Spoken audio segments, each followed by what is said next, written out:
Austin will get $12 million from the federal government to help with damages from the Halloween flooding. Good evening, I'm Robert Hadlock. I'm Shannon Wolfson. This money will help the city buy out more than 100 properties in the Onion Creek neighborhood. KXAN's Angie Bevan joins us live from there with more on what this means for those flood victims. Angie? Well, many of the homes in this area still look like this. They're torn apart and they're unlivable. Well, that money coming from the federal government will help ease strains on the city of Austin.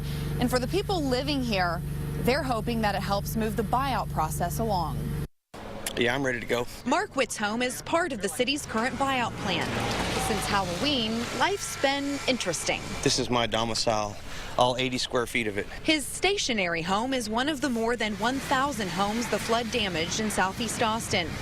As the city scraped to find funding to buy properties in the floodplain, the federal government stepped in. It's time. It's time. This is going to be all parkland, and the Halloween flood definitely proved that it's majorly in the flood zone. The buyout plans don't help everyone. William Chambers' home is not part of the map for the buyouts. A real disappointment. Heck, if they'd have come in and said, oh, we'll give you 90% of the appraised value. He, too, is calling a trailer in the driveway home for now. I have electricity and water and so on to the house, but I don't have any gas turned on. He used his flood insurance claim to pay off his mortgage. Now he's got to start the repairs.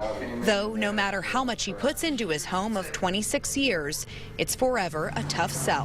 What we're going to have now is they buy out all these houses, a lot of them, according to that map. What do you got? This little island of houses surrounded by this, quote, parkland. And we still don't know the exact timeline for when the city will purchase the properties and then tear down the homes. Any homeowners, though, that will be part of the buyout plan have been notified. Reporting live in Southeast Austin, Angie Bevan, KXAN News. Angie, thanks. And we wanted to give you more perspective on the disasters in our area that have qualified for federal aid.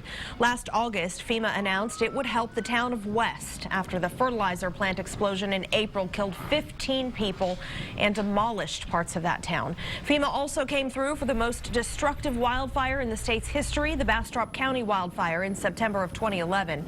In that fire, 2 people were killed and more than 1,600 homes were destroyed.